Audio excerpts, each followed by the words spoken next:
Come, take a pickaxe and break apart your stony self. The heart's matrix is glutted with rubies. Springs of laughter are buried in your breast. Unstop the wine jar. Batter down the door to the treasury of non-existence. The water in your jug is brackish and low. Smash the jug and come to the river.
Leader today is Katie Arzetta.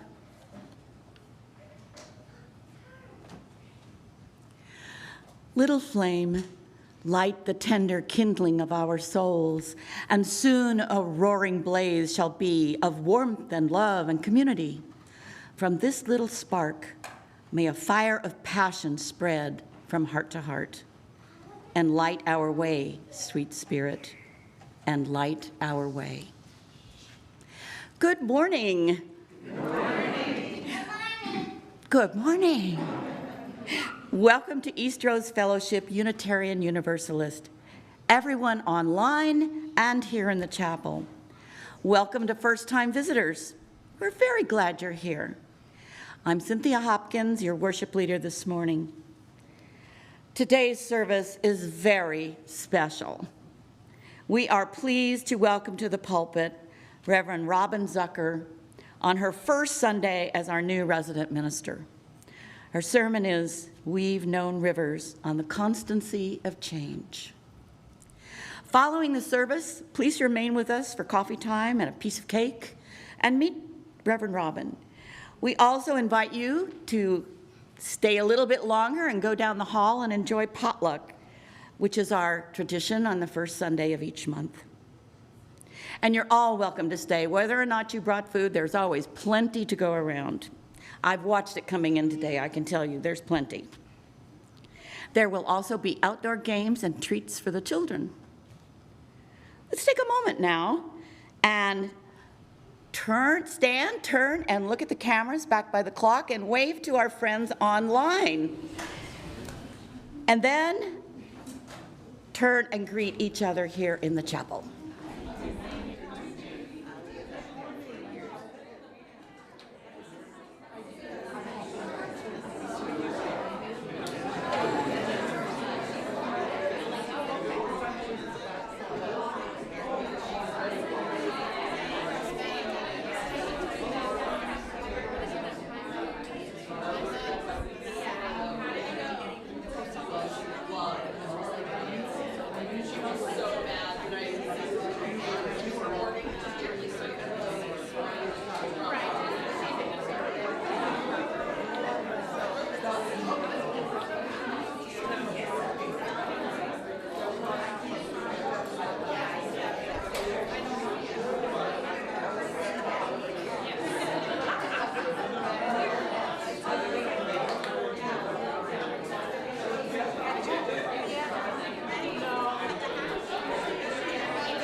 East Rose is located in the homeland of the Upper Chinookan people, whose territory once spread across the life-giving plains and wetlands of the Wapato lowland, along the Great River between Troutdale and Kalama. We acknowledge in particular the Multnomah and Shahala bands of Chinooks. These people live among us today, in cities, towns, and villages, on farms and military bases. Many Chinooks are dispersed across Northwest reservations. They live near the mouth of the Columbia River, in Portland, across the country, and even the world. For our online guests, just a little bit of housekeeping. If you would like to share later in the service a joy or a sorrow, please type it into the chat, and we have people who will bring that forward so that we can share with everybody. I also hope you would take time and identify yourself in the chat so that we may better acknowledge your presence with us today.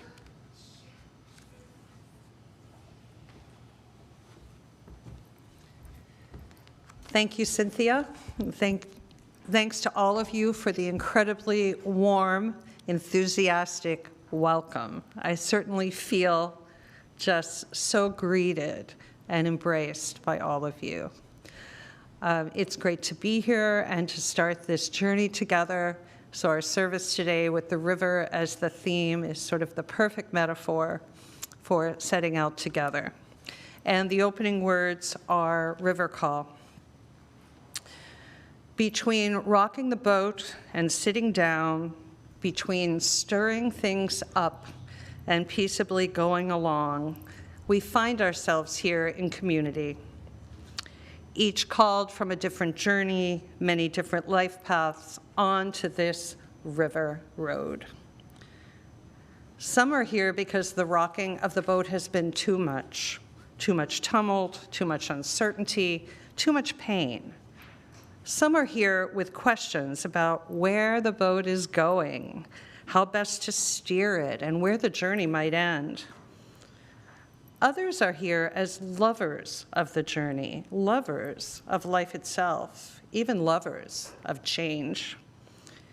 Here in front, beside, behind, each a passenger, each a captain, doing the best we can. Rest here in your boat, the river calls.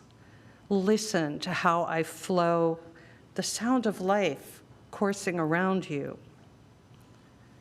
Let the current hold you. Let the current guide you. The river that gently flows through your soul and through this community whispers, "Come, let us worship together."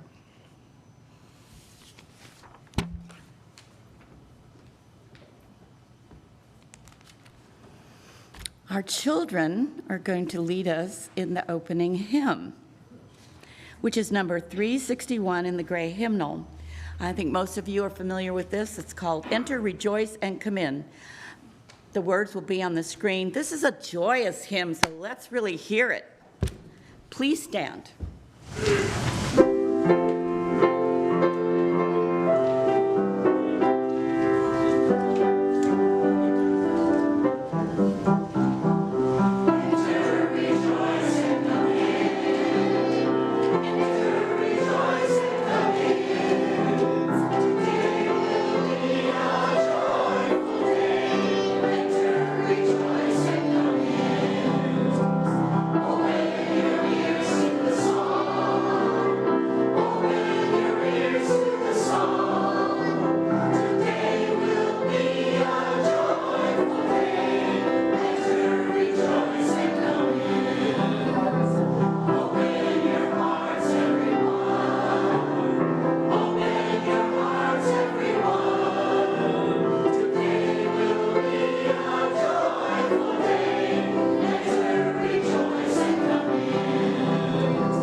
going to sing children out to their classes. And if you are seated on the aisle, if you would hold hands with the person next to you to form a bridge as we sing them out. And the words will be on the screen. And you're all invited to stand.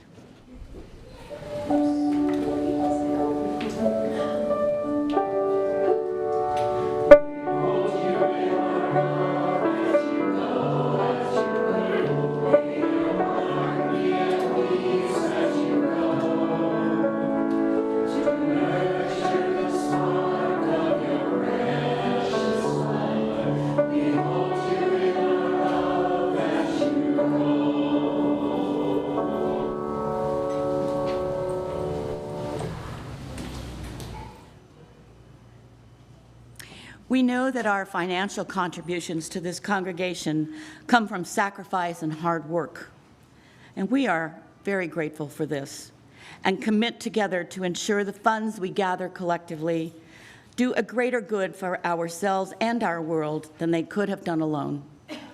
May there be an offering to sustain and grow the life and mission of this congregation. May we give in love and in hope. Half of each week's Sunday collection is shared with a local nonprofit. And for the months of July through September, we are sharing with Outgrowing Hunger. I apologize. Everybody corrected me all at once. Outgrowing Hunger builds and operates community farms and gardens for refugees, immigrants, and people who care about affordable access to real food in Portland and Gresham. If you're a first-time visitor, let the basket pass you by. You're our guest today. We now gratefully receive the gifts of this congregation.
I like to say on that last stone typically that it's a stone for all the joys and sorrows that remain unspoken because they are too tender or too private to share. Let us remember that everyone is fighting their own private battle. We know not what it is, but because we're human, we know it to be true. So let us be kind, compassionate, flexible, and forgiving with one another. I like to have a pocket of meditation, sometimes spoken, sometimes just silent, in the middle of a service that tends to be very, very word heavy. Thus, you use really like words. So we're going to drop into that space and see how you like it as part of the service. So I invite you, but don't require you, to put your feet on the floor and uncross your arms. Maybe put down anything you might be holding if you can. Close your eyes and just breathe. 4 beats in through your nose slowly, 5 or 6 beats out through your mouth slowly in a steady rhythm, starting at the top of your head, moving slowly down to where your feet are rooted to the ground, creating spaciousness as you go. Sometimes we completely forget to really breathe, but it is your portable first aid for your mind, your body, your heart, and your spirit. So just breathe. 4 through your nose, and then 5 or 6 beats out your mouth. While you do that, I'll offer a brief guided meditation, followed by silence, breathing, and a chime. Imagine yourself on a wide, flowing river in a small boat. You're a small speck of being in a wide expanse of water, bordered by cliffs, trees, and a bright blue sky.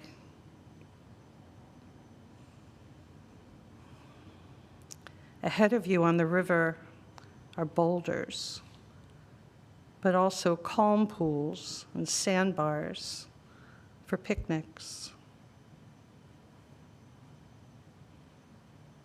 Around you are others on the river, each one a person in their own boat, just like you.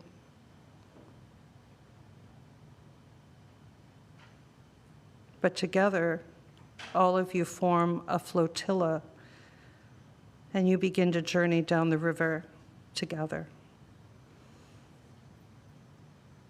guiding each other around the boulders, rescuing each other out of the water, enjoying the calm of the still pools, and a picnic on the sandbar.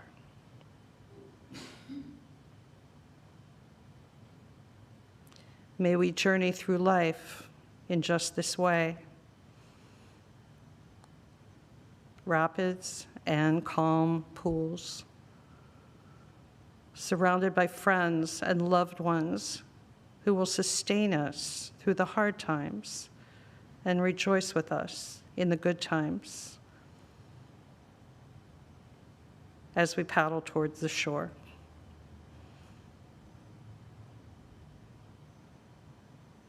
Blessed be. Let's continue breathing in silence together.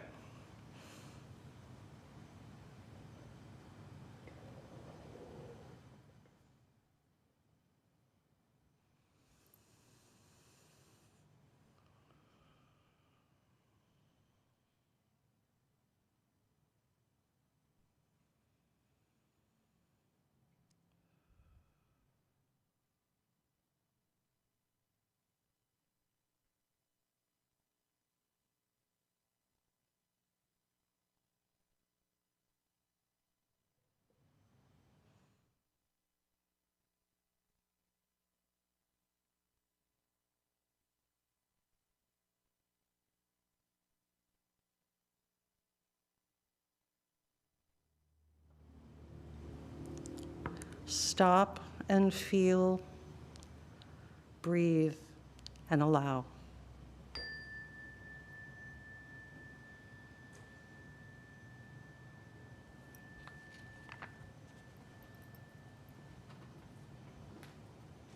I forgot to put the handouts on the chairs for this, but we've done it often enough. I think you'll know the melody, and I'm going to play it through once. Please remain seated.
In his reflection, "Run, river, run," Wendell Berry writes, "There is a river that runs through us.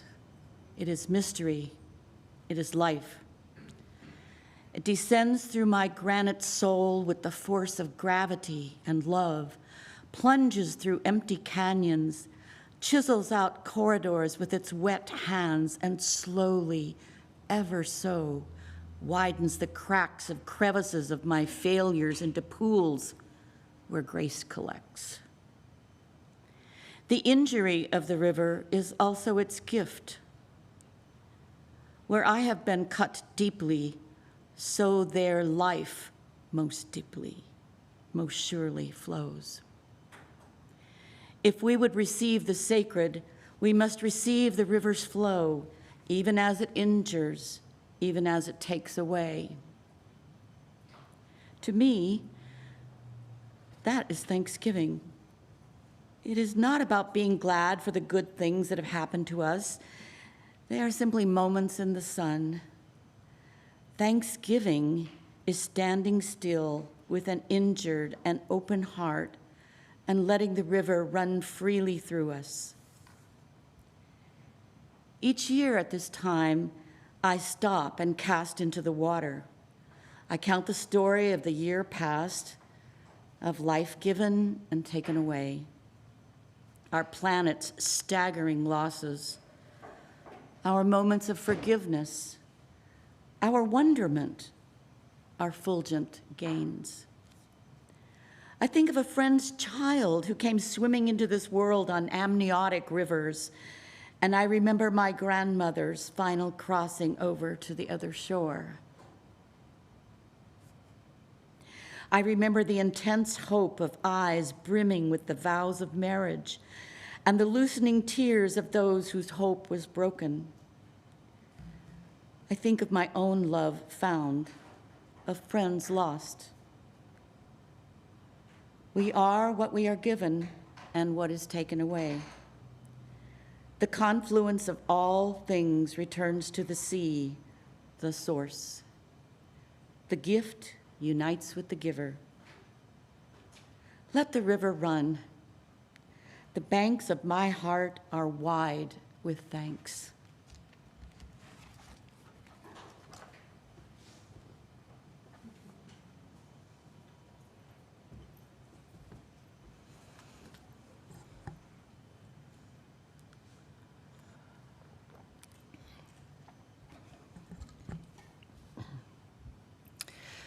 When everything else is gone from my brain, writes Annie Dillard in her memoir, An American Childhood. When everything else has gone from my brain, what will be left, I believe, is topography, the dreaming memory of land as it lay this way or that. Dillard is talking about Pittsburgh, a hometown she and I share.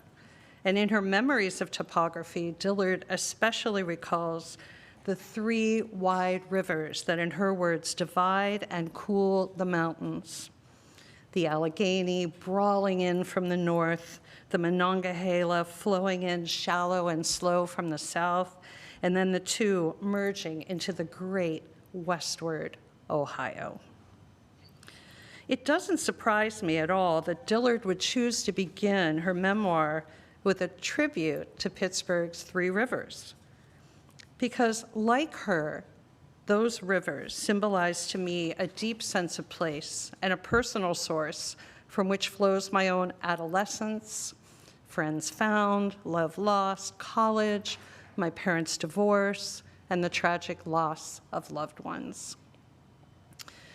Until my return to Pittsburgh in 2011, I had never stepped foot in any of those polluted, majestic three rivers. In fact, we used to have a joke that if you even got near them, you could burst into flames. And now people kayak on them.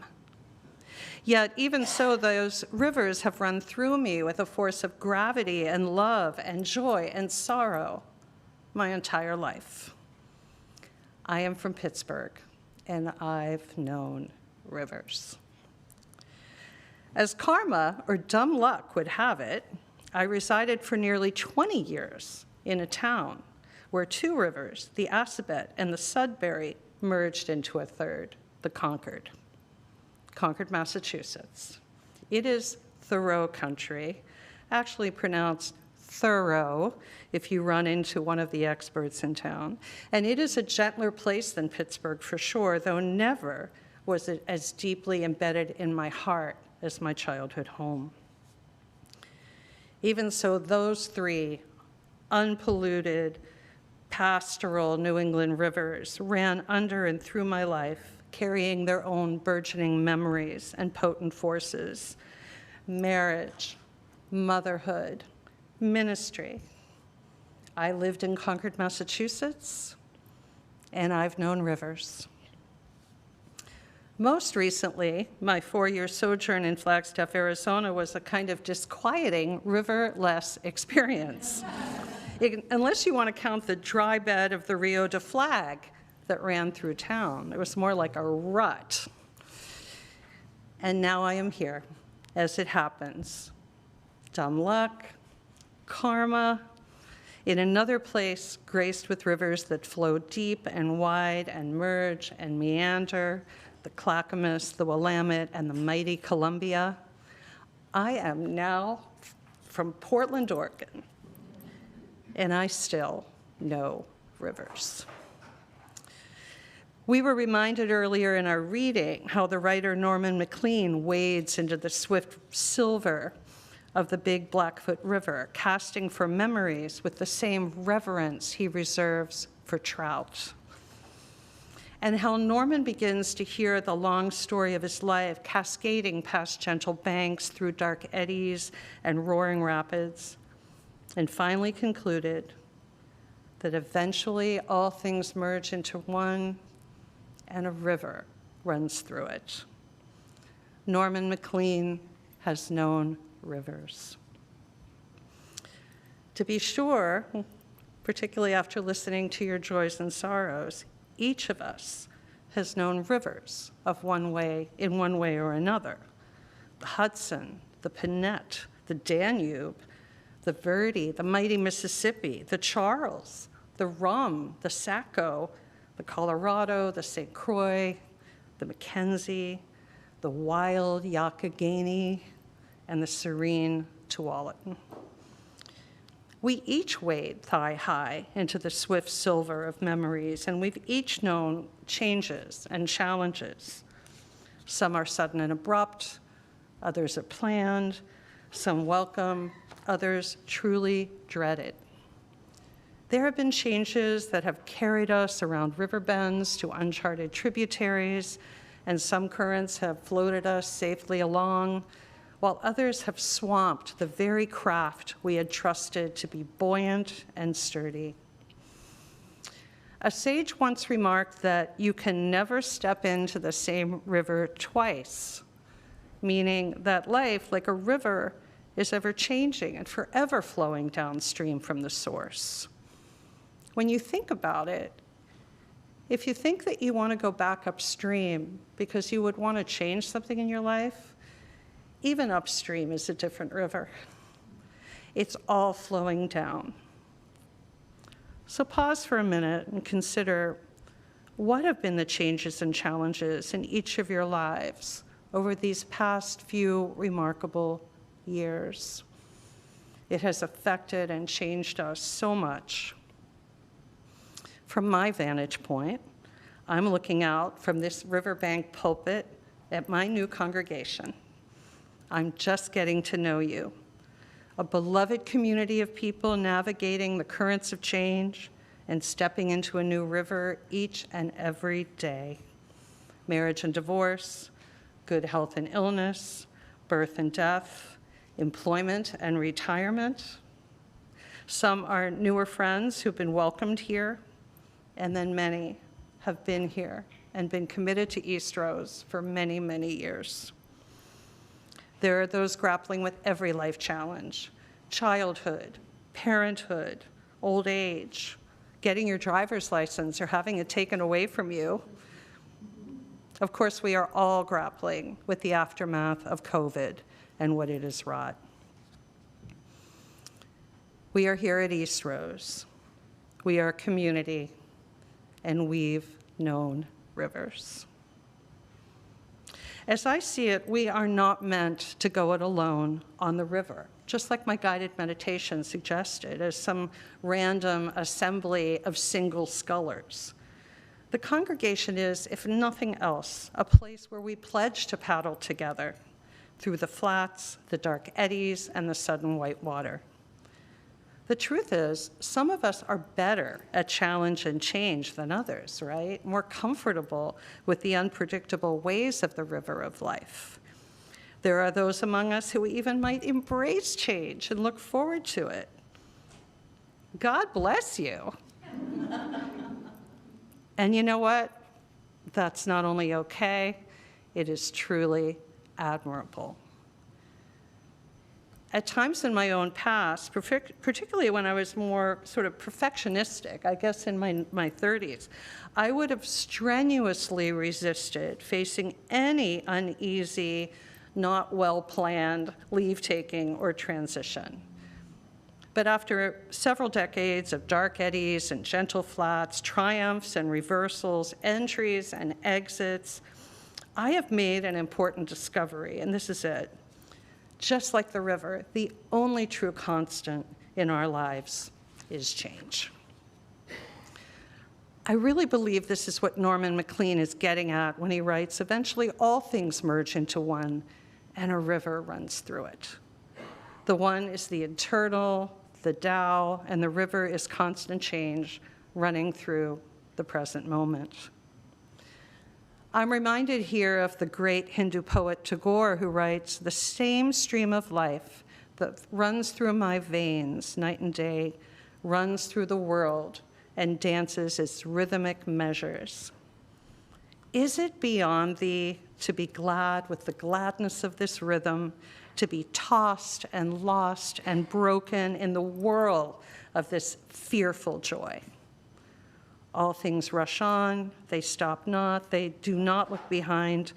No power can hold them back. They rush on." Underneath all the apparent surface differences in our lives rushes this steady as she goes, utterly dependable state of being called change. We can count on it. It is helpful, even reassuring, to recognize that although things can change for the better or the worse, change itself is really neither good nor bad. It's how we face and endure change that determines whether it becomes a crisis or an opportunity. My colleague Ken Hurdo likes to quip that nobody likes change but a wet baby. And there is definitely some truth in that. All of us have probably experienced a time when we felt swamped or even immobilized by some unexpected or devastating or terrifying challenge or change in our lives. And you know, some folks, they just stubbornly deny that change is happening, kind of clinging to the side of their boat, even after it has flipped over or run aground. Others simply don't or just won't see it coming. You know, this reminds me of that scene we see over and over again in buddy movies in which these hapless heroes find themselves adrift on some unfamiliar river, and as the rumbling sound gets louder and louder, one of them says, "Do you hear that?"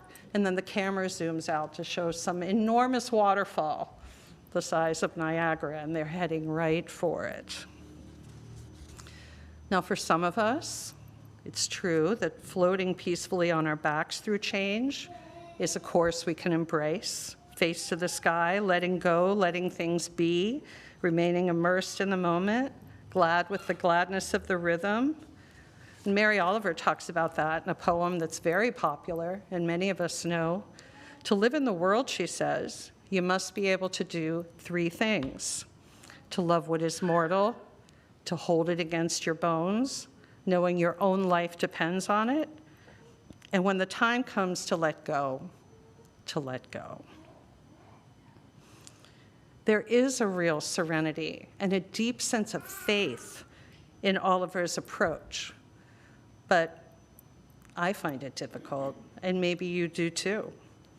Letting go can free us, but it can also trigger intense feelings of loss while thrusting us into what one writer calls the confusing nowhere of in-betweenness. Even so, the benefit from letting go, dropping our full weight into the seat of the present moment and paddling from there, it's worth it. Now, faced with change, still others, they prefer to launch themselves full throttle into the headwaters and take control. You might want to picture like management guru Stephen Covey in a neon orange life vest, paddling like crazy. In one of his sermons, my colleague, the Reverend Scott Alexander, suggests that the key to surviving life's river of constant change, regardless of your technique or approach, is mostly a matter of resilience. This begins, he tells us, with his typical directness, when we first make room for the notion that bad things can and do happen to good people, that life events can indeed be cruel and unfair. We've all experienced that, haven't we? I'm a good person. Why is this happening to me? I take it as a matter of faith, he writes, that when life sends us reeling, and it will, all of us are free to make certain choices that can help us avoid falling into those permanently brittle places of mind, body, and heart that traps us in a rigid, angry place of isolation, fear, and despair. If we are saved by degrees in our living, he says, and I believe we are, then it matters a whole lot whether we strive to bring, through our spiritual attitudes and emotional choices, the greatest possible measure of resilience, grace, vitality, and flexibility in our lives. If the pandemic showed us nothing else, I believe it showed us that. And I think our Pittsburgh girl, Annie Dillard, would concur. And she would add these thoughts. One of my favorite quotes from her: "It is madness," she's written, "to wear ladies' straw hats and velvet fedoras to church. We should all be wearing crash helmets." Ushers should issue life preservers and signal flares. They should lash us to our pews. I really love her words. They remind me of my first bracing whitewater excursion in my early 20s down the teeming Colorado River. On the rafting trip, the advice was a bit puzzling. After the life preservers and the helmets were strapped on, the tanned, muscular guide answered some questions, my favorite being, "Will I get wet?" Read the fine print. Then he ran down the rules for riding the rapids, explaining that if or when we encountered rocks and boulders, we should lean into them.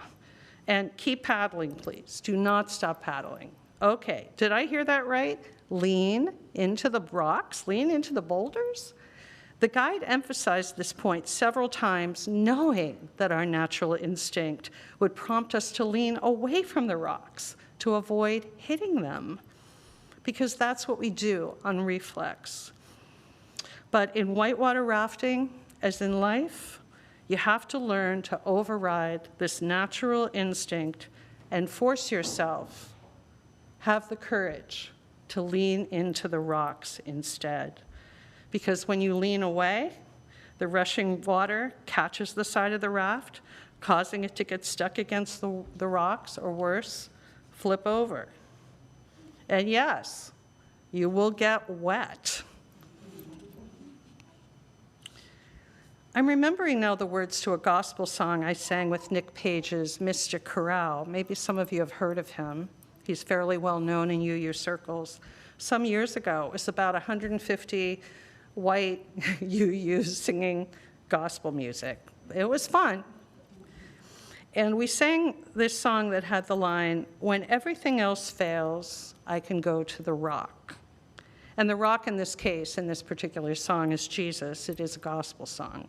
And we don't sing songs like that in most of our congregations, but we do have sources of spiritual strength, moral meaning, and sacred refuge.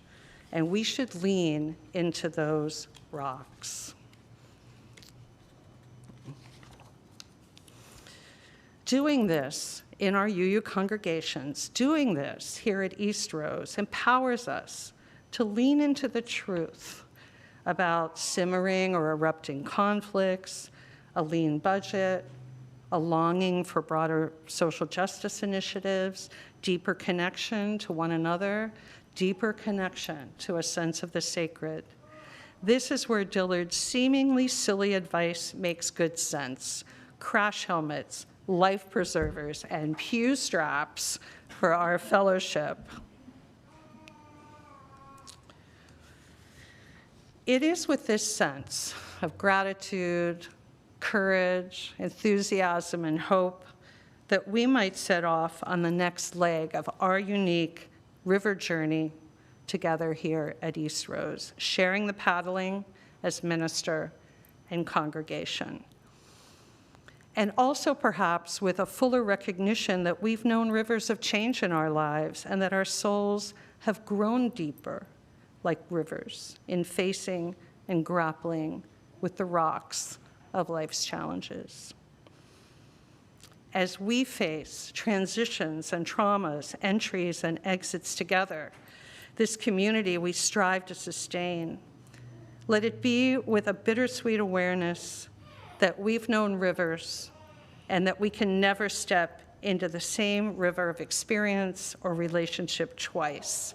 We must step in afresh where we are. And yet, may we carry the comforting assurance that one thing is certain: the river flows on, and there will surely be a time downstream where an unexplored fork offers the chance for fresh choices, new awareness, deeper commitments, a change of course.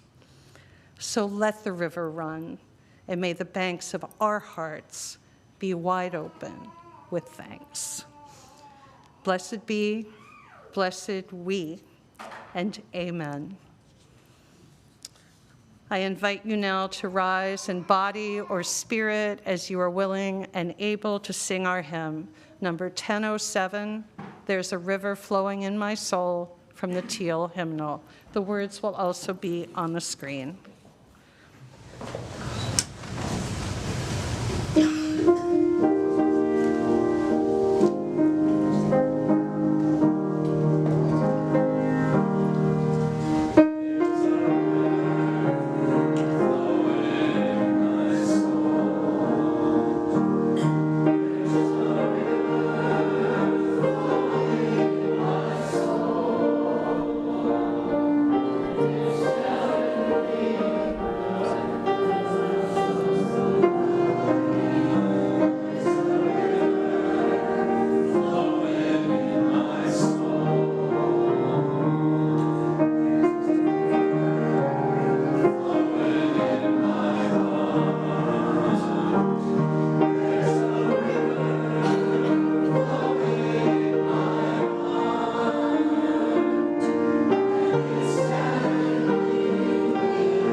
help her.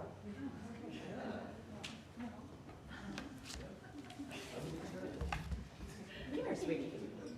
Maybe he'll extinguish the chalice. Together we have enjoyed the warmth and beauty of stories of this flame and of this special community. As our chalice flame is extinguished this morning, we can still remember that its glow is carried within us. We can use our inner lights and this flame to kindle new sparks throughout our lives and in the world. May the spirit of peace and togetherness bless your lives.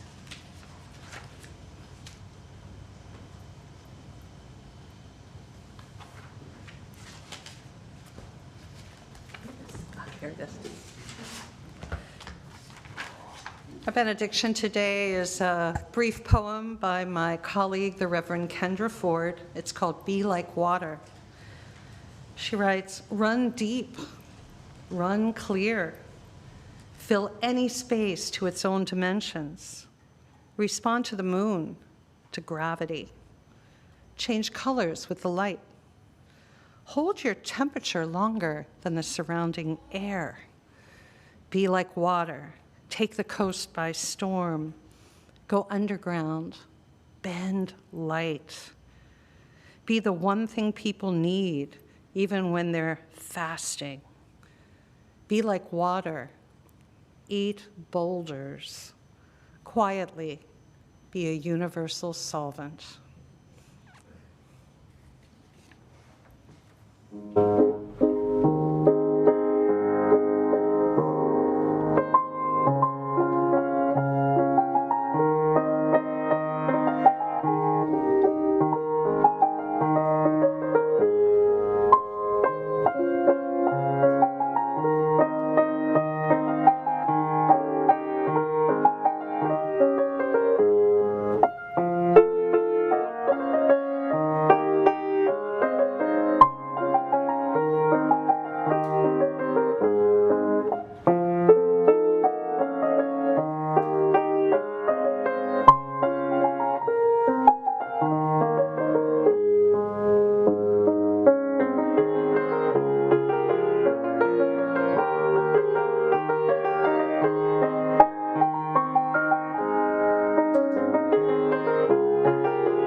Thank you, Mary.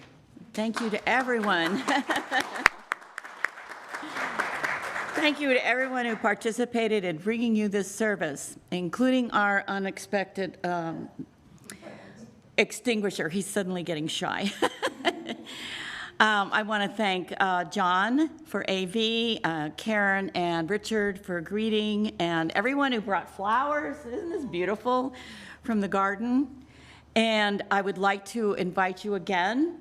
Please stay for coffee and tea, and even if you're gonna go to the potluck, there will be cake in the lobby, and there's both chocolate and vanilla.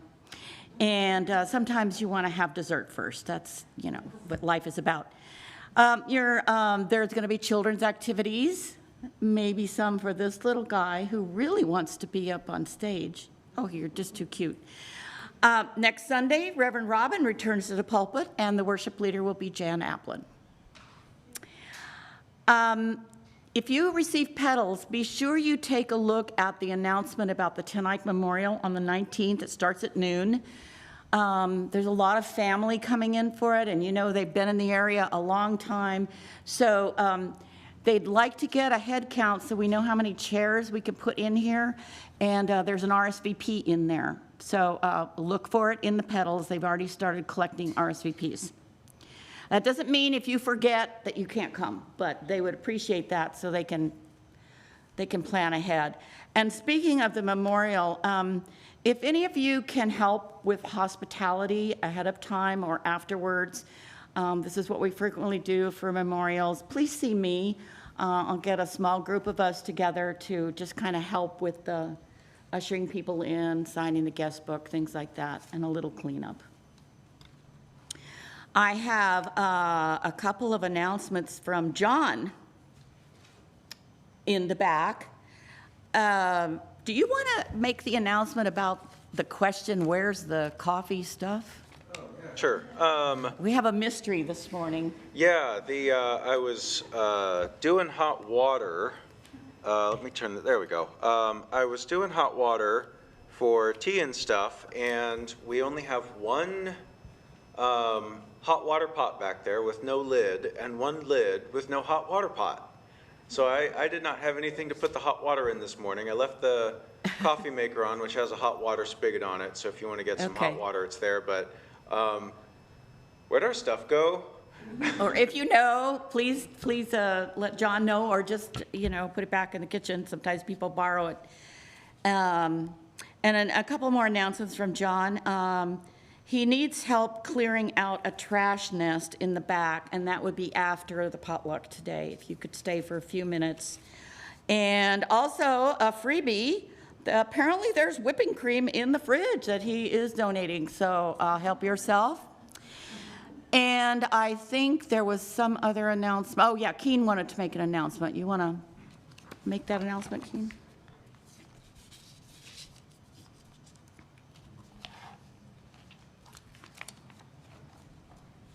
I have taken on the task of trying to organize the masses to do cleanup in the yard and garden and whatnot, and it doesn't clean itself up. It seems to be growing nicely, and so this coming Saturday, we will do a 9 to 12 cleanup in the morning, and as many bodies as we can get out there, we'll find you something to do. Bring tools. If you don't have tools, we'll find you tools. So, 9 to 12 this coming Saturday. Let's continue the process of taking care of what we have, own, and love. Thanks. Okay, the service is now ended. If you're attending online, exit YouTube and connect to Cafe Conversations via Zoom. If you're here at East Rose, please stay and visit, meet our new minister, have some cake. We hope to see you all next week, and bring a friend.